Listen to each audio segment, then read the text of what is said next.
give some guidance throughout. But yeah, if it's a long time for a first sit, but yeah, if you do need to get up, go for a walk or whatever, it's fine, kind of thing. So okay, so with that, we'll make a start. You can just find a comfortable seat.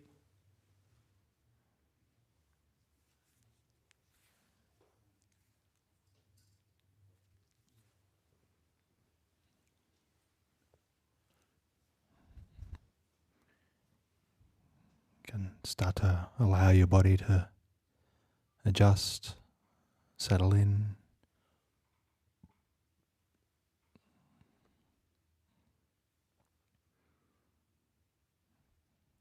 Any tension or tightness that you might be carrying anywhere.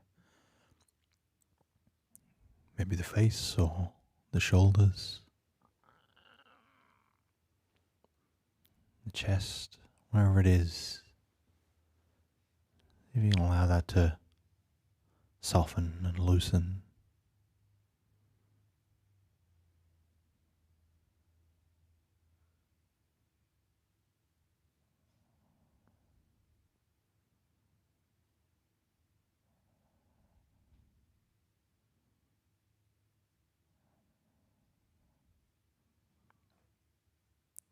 And we usually just start the meditation by trying to set up the mind. You might have had a busy day, you might have brought a lot of things in with you, might have a lot on your mind.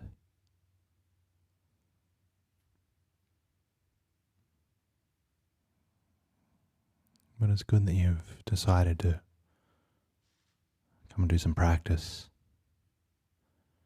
Try to improve the quality of your mind.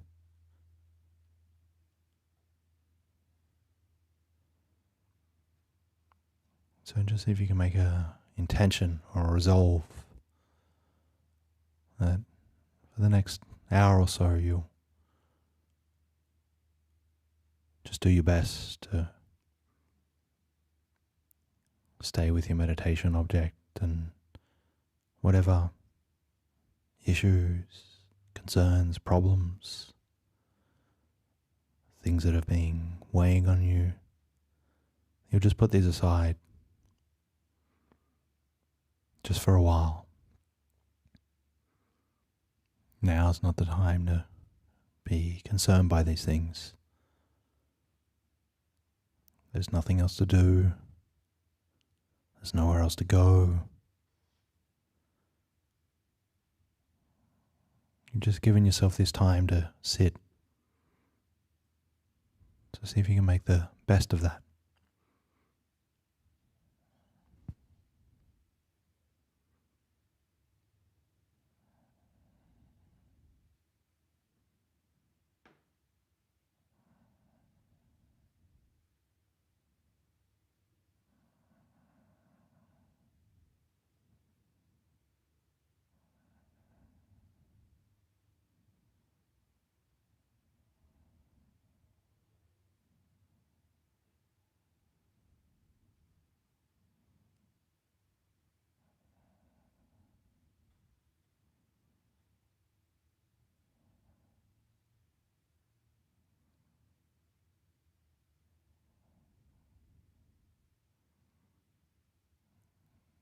And now see if you can just start to settle in to whatever method of meditation that you like to personally use. It really is up to you what works.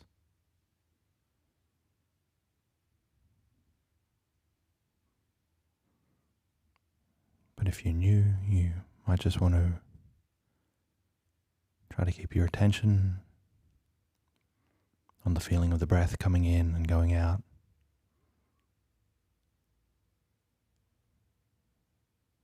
You can maybe even repeat in and out as it goes in and out.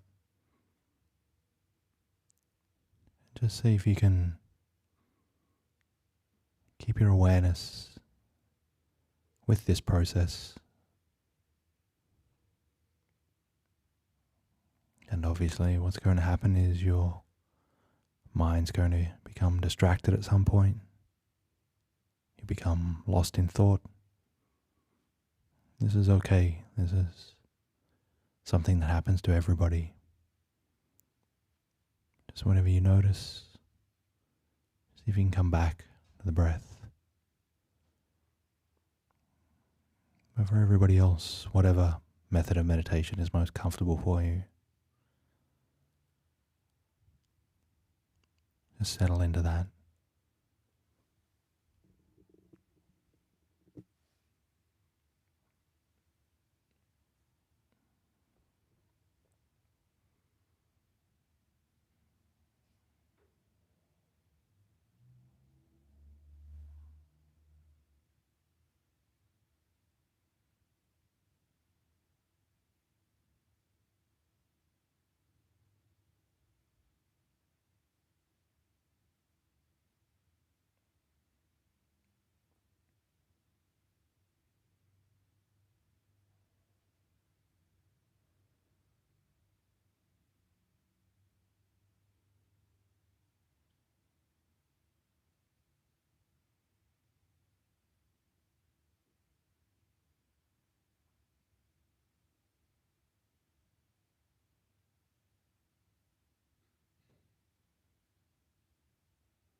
thought or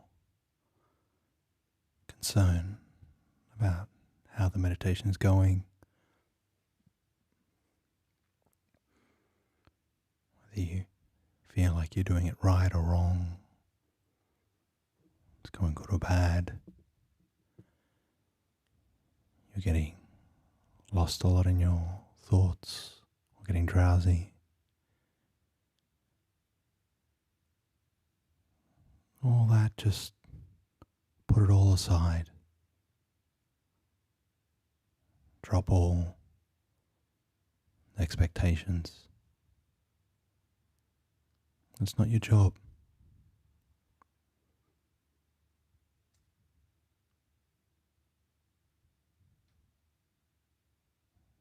Your sole aim is to put in the right kind of causes.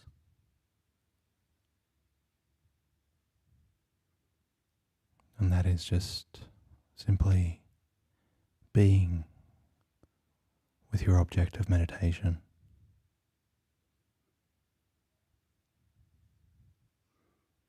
You can't do this wrong.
might have expectations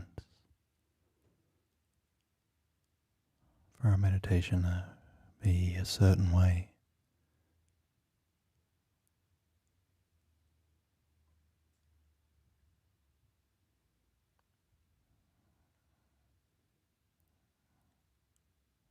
Just all those thoughts about how things should be. Just let these slip away.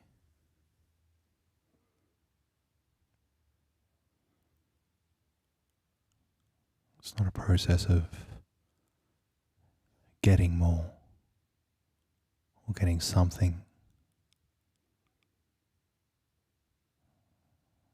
It's a process of letting things go.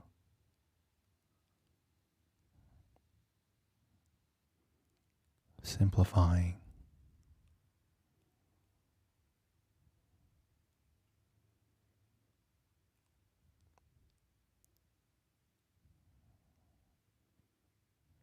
Instead of wanting something different, we want less and less until things are in the most simple form.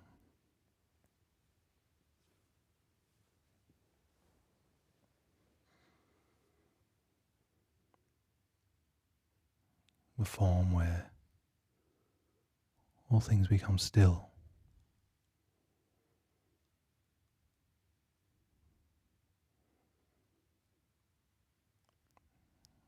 But it's not a process of acquiring, of getting.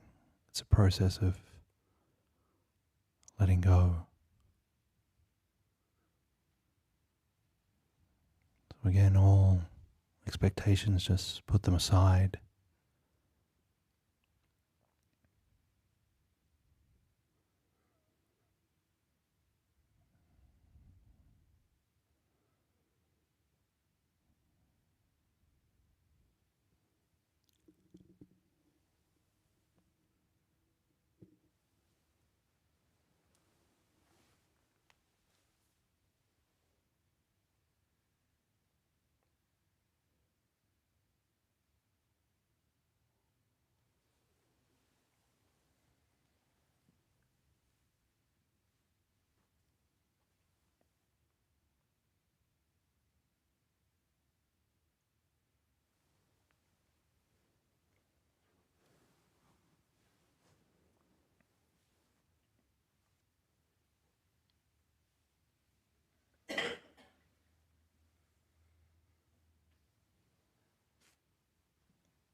Good. We all had a nice sit.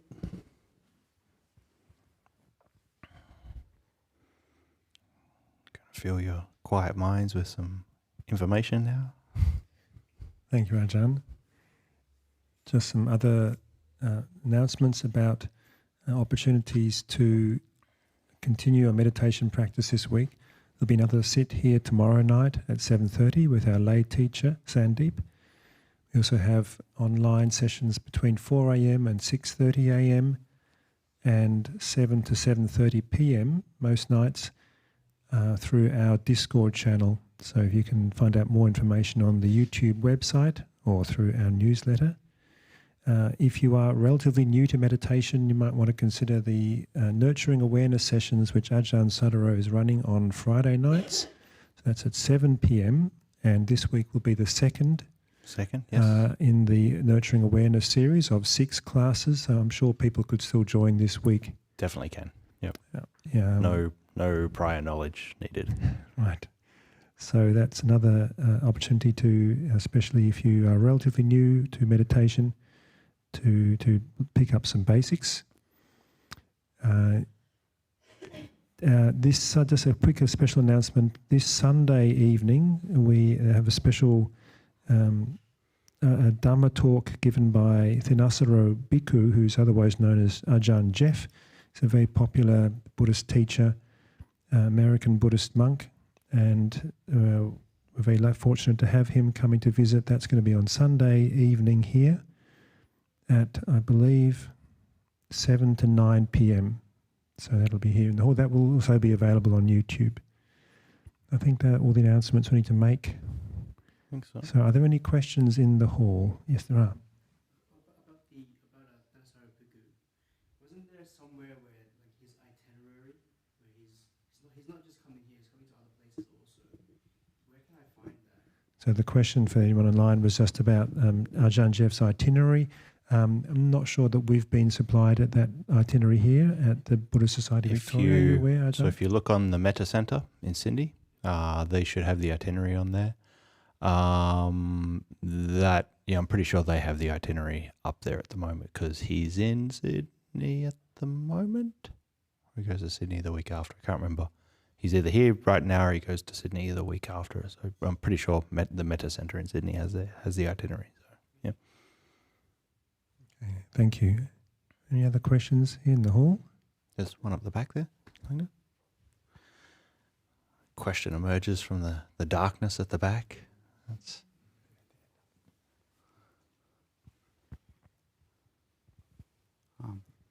Hi Ajahn. Hey. So because you're doing research in meditation as well, I thought to ask what's the scientific evidence around meditation? Like, is the quality of research good, and what are some of the main sort of benefits that's been shown? What area of meditation? There's so much. Maybe mostly mindfulness. Oh, that's even more. What about if it was mindfulness meditation in treating generalized anxiety disorder and things like that, compared to other? So we've had, let's say, over the last about 40 years or so, there's been a kind of a steady uptick in meditation-related research, but in the early 2000s, that started to sort of kick up quite a lot. Then by about 2005, it just exponentially, massively went up. And obviously, due to the success of programs like MBSR, MBCT, all these kinds of things, there was a lot of research looking at, because it was sort of proposed as a way for people to reduce stress, just generally reduce stress, and if it could work well in a kind of a reasonably clinical setting. There's a lot of information, a lot of research been done, about stress and, as you said, depression and anxiety. And so initially the mindfulness kind of thing was very much as kind of, oh, this is great, this does everything good, but now we've got like a lot more research on that now. And so we're hitting like a 20-year kind of maximum peak kind of thing. And while mindfulness seems to be like relatively okay for like stress reduction, and again, this is secular based mindfulness interventions. It's relatively okay for stress relief. It's relatively okay for reduction of anxiety, but it's not like it's phenomenal. It's like it's just like it's a bit better than exercise. But that's for as I said, like secular mindfulness based interventions. Now, there's a lot of other kinds of fields, but like there's a lot of other kinds of fields that I can go into. But you sort of asked about the quality of the research, and so the quality of the research, that really depends. Like there's some really good solid stuff, and there's a lot of not good research out there. A lot of overblown claims about what meditation can do, and a lot of it is based around people that have never meditated before, and they give them like a 5 or a 10-minute induction, and then they give them a few like self-report questionnaires to do, and then they sort of make these kinds of claims that meditation does this and that. It's like, well, these are people that have never meditated before, and they're only doing 10 minutes, and you're saying meditation does this thing. It's a bit of sort of an overblown statement. It's sort of like somebody that's been eating McDonald's their whole life, and then somebody gives them a salad and says that, and then, and it's like, oh, I feel a little bit better after eating a salad. And it's like, look what healthy eating does to you. And it's like, the person's just eaten one salad. Like, it's not like they're really doing a lot of healthy eating. So there is a lot of good research, but there is also just a massive amount of stuff that you wouldn't really make any like grand claims on. There's some interesting stuff out there, obviously, but it's more of a kind of any of the kind of sort of like popularized claims you hear about these things. You do have to be careful with a lot of this stuff, because it's one thing when you maybe sort of see a headline of something, but then you read the paper and it's like, oh, hang on, no, there was no difference. There was actually no difference there. So yeah, you just sort of have to be careful when you're looking at a lot of the studies about these kinds of things. I tend to, I have a bit more expertise in the kind of meditation and morality side of things. So yeah, I can sort of speak to that a little bit more, but there's so much of it. There's basically like so much of it. It's sort of like going, can you tell me about books when you walk into a library?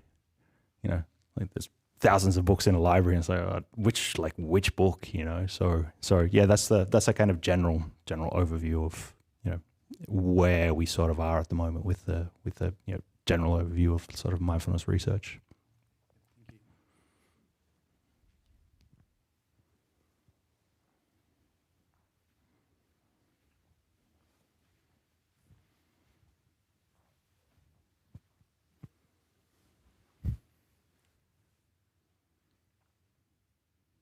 And we have a couple of questions online, Ajahn. Yep. One is, thank you, Ajahn. I'm wanting your advice on how to let go of addictions, particularly substance and behavioural addictions. Does the Buddha give us advice on this? Thank you. Yeah, so it's hard to say, does the Buddha give us advice on addictions, because I'm not so sure how well defined something like addiction was in the time of the Buddha. But that's not to say that in some way you can extrapolate things about what the Buddha maybe said about kind of addictive or behaviors that are detrimental in some way. Obviously, the Buddha said a lot about those kinds of things. And you'd probably say the main thing that the Buddha did talk about in terms of something like addiction is this element of this element of craving, of what we call from a Buddhist perspective, what we call tanha. This kind of craving from wanting for things to be a certain way, or not wanting something to be a particular kind of way. This is the kind of the engine, the motivation that could sort of drive any kind of addiction, and getting some kind of and once you have the desire for that thing, trying to actually actively go out and get it. And then once you get it, you obviously want it for a reason, because it makes you feel good in some kind of way. And so then there's kind of what the Buddha would say at that point in time is like, once you've got sort of got the thing, then there's what he called upadana, so like a kind of attachment towards it. So you get the thing that you want, you like it, and it perpetuates like a whole kind of like cycle of craving and attachment towards things. So from the addiction standpoint, there's actually, and it's one thing Langdon and I have talked about a lot in the past. Like, so say for example, in the US, you have a lot of really good addiction-based Buddhist services and Buddhist interventions that use the teachings of the Buddha to deal with all sorts of like addictive behaviors. And from my knowledge at the moment, we actually don't have any of these in Australia at the moment, but there's some like really, really good organizations in the US that deal specifically with this, but using Buddhist practices to deal with a kind of addiction. So there's plenty of organizations in the US that you might want to look up. And just to the last bit of like, did the Buddha talk about sort of like kind of negative behaviors and ways to deal with this? And obviously, yeah, that's the whole of, you could say, in the Buddhist Eightfold Path, what you call right effort.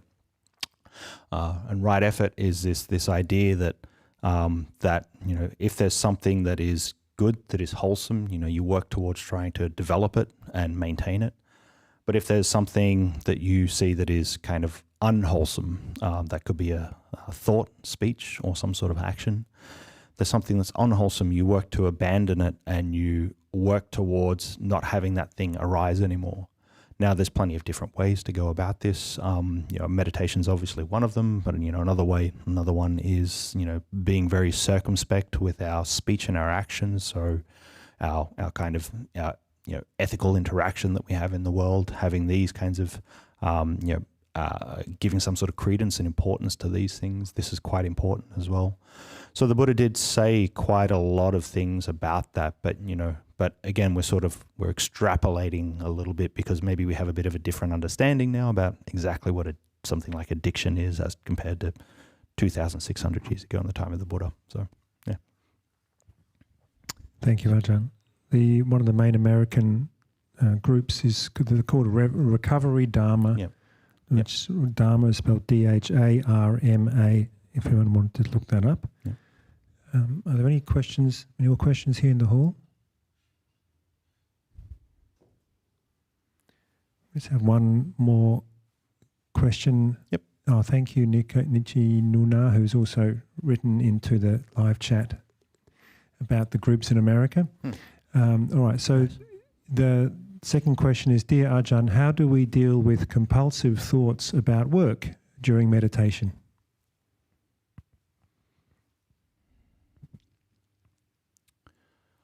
It kind of depends what you do for a job, I guess. I want to give you an easy answer, but I know there's not it's just compartmentalize work, leave work at work. Work's important to some extent, but if it's work that's sort of like overtaking your life, then that's probably not so healthy. That's not so healthy for you if it's overtaking everything that you do. Now obviously everybody's very busy at the moment, and we have most people's work is actually quite complex. So you've probably spent the majority of the day, the last 8 hours, like thinking about work, thinking about the projects that you're doing, thinking about things that are on. and then so you've spent the whole day thinking about this kind of thing, and then then you sort of get to the end of the day and say, okay, I'm going to do some meditation now, and we sort of think that we should be able to like instantaneously like drop it, but look, that's not really going to happen. If you spent so much time putting in a whole bunch of causes where you're like constantly actively thinking about something, when you go to sit down and meditate, it's not just going to stop straight away. It's like this kind of train that's been going like 200 kilometers an hour. You can't just slam the brakes on and expect the thing to stop. So, how do you stop obsessively thinking about work is, you can sort of just, like we started off with the meditation tonight, actually, is like before you start meditating, make this kind of intention of like, look, whatever sort of, whatever kind of problems, issues or whatever that I've brought into the meditation tonight, just we put those aside for now. Like work will be there tomorrow. Like, if work isn't there tomorrow, then you're going to be fired, kind of thing. Like you're going to have to go back to work, so you can pick it all up again tomorrow. So just for the time that you're meditating, just see if you can make that kind of strong intention of like, okay, I'm just going to put all this stuff down. I can think about it later, but right now I just won't think about it. But a kind of practical thing that you can do as well is, because, as I said, if you're spending so much of your day thinking about things and thinking about things at work, there's this kind of incessant thinking that's going on. So if you can have a few periods during the day where you sort of like take a little break, take a little stop, take a little pause in the day. Every time you maybe go to sit down at your desk, take a deep breath and sit down and just sort of relax, or you get up to go and get a coffee or something, go and mindfully make a coffee or something, or you get a little bit of time off to take a 5-minute break just to sort of like go somewhere else. Use that time not to just go, I'll hammer out some emails or something. It's like, okay, take 5 minutes off and just sort of like go and stare out the window or something, or the one that's like, it's people don't talk about it much, but like I think everybody that practices does it. It's like a bathroom break. Like the bathroom is the place where you can go and like nobody bothers you. So go to and nobody asks you like, why are you going to the bathroom now? Like, you just go to the bathroom, kind of thing. So like the bathroom is actually like a good place if you don't take your phone.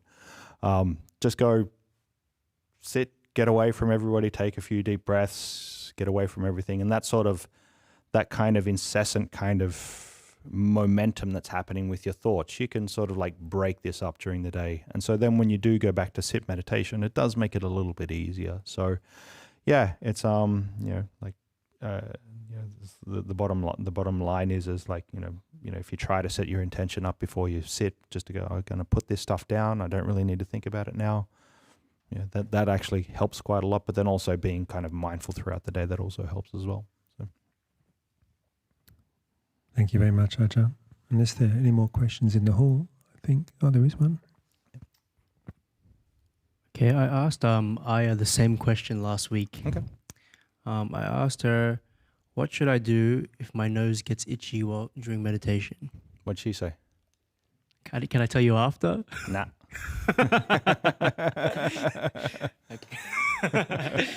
She said just scratch it. And then after that she hesitated and she's like, actually try to ignore it if you can. Yeah, that's absolutely contrary. It is. Yeah, scratch it. Just don't. Maybe scratch it. Maybe don't. And then she told a short anecdote of when she's in the forest and it's hay fever season. It's just natural to cough, and she says, "You're just part of nature, so just let nature do its thing. So scratch." Yeah. So what do you think? So there is like two schools of thought on this. The one school of thought is that of like, okay, yeah, just be natural, scratch your nose, all these kinds of things. And that's some people find that helpful. There's the other school of thought though, where it is more, what you're trying to do as a part of your meditative process is learn to like train the mind. And you can't just do that if you give in to every little like twitch and itch and all these kinds of things. So There, any other time during the day you want to scratch your nose, you scratch your nose. But again, this time that you're sitting down to meditate, you're trying to actively develop something. So there's this thing there. It's like and again, there was the question about addiction. It's like, in some way, just following each and every one of the desires that you have is not always a good thing. So there's an element there where we should try to learn to train to go against some of these things within our capabilities. Now, this doesn't mean that that you sit there and just burn through the pain or whatever like that. But if there's these kind of small things, it's a part of the training to not react to things. If you can't react to an itchy nose, how are you not going to react when somebody comes and abuses you? If you can't even do that, how are you going to actually not react when something really goes bad in your life? So these small things that we can work with in meditation actually start to have, if we learn to work with them well and skillfully, this is when they actually start to have a knock-on in our lives. The person that has criticized you is just the same in some kind of way as an itchy nose. An itchy nose is something annoying, and I want to react to get rid of the thing. But if I scratch it, it only sort of doesn't really do too much for it, kind of thing. The person that criticizes me in some kind of way is like if I arc back up at them and if I abuse them, we just get in a fight, kind of thing. So within kind of reason, there is this other kind of school of thought where it's you do have to kind of work against these things a bit. Now, I'm quite fond of this analogy, or this kind of way of understanding this thing. A good one to think of is pain.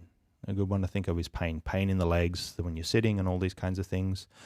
There's that idea of if I get pain in the legs, should I just instantly move? And I actually don't really think that you should, but let's just say this is your pain threshold, right here. If you sort of you're going through the meditation and you're getting up to your pain threshold, yes, it's starting to hurt. You're here now, kind of thing. It's okay, this is usually where I'd move. Let's say this is after half an hour or something. What I usually recommend is just go a little bit further. Just go a tiny bit further. And then if it's still too bad, then go back. Then you pull back. That's fine. And then, because if you keep doing that, what ends up happening is you keep moving it just a little bit. This whole threshold gets more and more because you're getting a little bit better every time. But the other side of it is again, thinking this is your pain threshold. If you keep getting up to it and you're going, okay, it's starting to get there. Oh, I'm nearly there. Oh, okay, I'll just go back. I move before I actually hit my threshold. What happens is this goes the other way. So again, it's not about sort of pushing yourself ridiculously with these things, but it is sort of thing, can I work with this thing? Can I just sort of, can I get a little bit better? Every time an itch in the nose comes up or a tiny pain or something. So yeah, but then look, if it's all things considered, if the itch is driving you nuts and it's you can't think of anything else besides the itch, just scratch your nose. It's not a big deal. So. Is there any formal technique? Is there something that I can do? Because what I was trying to do is just wait it out. Yeah. And then usually when I wait it out, it gets worse. Yeah. So again, different kind of schools of thought on this is there's either you lean into it and investigate it as is this thing really as static as I think it is? So the itch in the nose always feels, let's say you have an itch on your left nostril. You think, I have an itch in my nose and it's not it's right on my left nostril kind of thing. And it's the same thing, I've been sitting here with it for minutes and minutes and it's exactly the same thing. If you sort of lean into it, you actually start to realize it's it keeps moving. It's never the same. It's never really actually the same itch. So it is just a process that is constantly moving. The other school of thought is, there's times where you can do that and you actually say, oh, hang on, this thing that I think is static and solid and problematic, it's actually just something that keeps changing. So why react to it? The other school of thought is of like, okay, I just like, that's not my job now. Like, that's not my job now to like focus on the itch. Like, the job now is to stay with the breath. The job now is to, to be developing kindness or whatever it is. I put that aside for now. The job is just to stick with my mantra or whatever it is. So there are different approaches. There are different approaches to it. You can even sort of look at it as a kind of test. It's like, okay, well, let's see who flinches first. It's like, what is it? What's it? Okay. Chicken. When you like run at each other or whatever. And it's like, hey, let's see who moves first. And so you can do that as well. Like I'm very competitive, and so I would do that a lot. It's like, right, let's okay, it's burning. Let's see what happens, kind of thing. So that worked for me. It doesn't obviously work for everybody.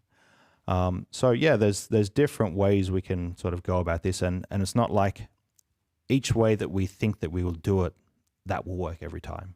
At different times, different things are going to work. Sometimes ignoring it will work. Sometimes sort of leaning into it will work. Sometimes sort of like challenging it will work. Sometimes just going, okay, let's just see if I can not do anything. That's also like a technique as well. It's like, my job is to not do anything. Let's see what happens. If I can, and so that's also something that you can try as well. So yeah, there's I think, but a take home message with a lot of this is like, don't trivialize the itch in your nose. Like it applies to a lot of other things in life as well. I take it very seriously, actually. Yeah, no, that's good. That's good.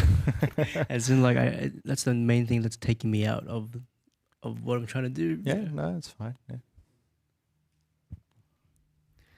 Do we have time for one more question, Ajahn? Shoot. Someone has asked, okay, hi Ajahn, what is Buddha's perspective on astrology, fortune telling and luck? The Buddha really did not support it at all. Very strongly and very adamantly, he did not support it at all. It's seen as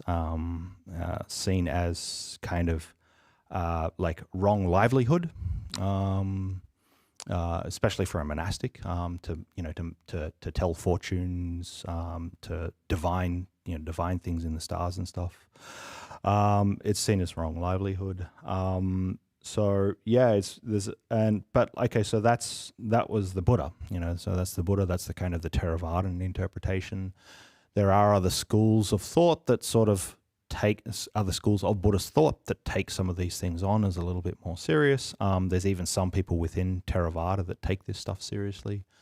But the Buddha himself was pretty unequivocally unsupportive of those kinds of things. So yeah, you can't really sort of make an argument that the Buddha said it was okay, because at least from what we have from the early Buddhist texts, he wasn't supportive of it. So yeah, but luck is a whole different thing. I won't go on a rant about luck, because anyone's heard me rant about luck, they know that I go for a long time. But yeah, luck was not specifically something that he talked about, but definitely the kind of divination and all these kinds of things he was very not supportive about. So yeah. Okay, so we're at the top of the hour. Thanks for everyone for sticking around. So with that, we'll again, as Langdon said, have the Friday nights coming up. But the more exciting one is Ajahn Jeff coming. Ajahn Jeff's a person that's you don't want to miss out on. He's one of the most knowledgeable monastics in the world. Has been practicing for a long time. Really, really good monk. So yeah, definitely recommend if you've got Sunday night off, come and see him, because he doesn't come to Australia a lot either. So yeah, it's a good opportunity to see him. So with that, we'll call it a night, and yeah, we'll see you next time.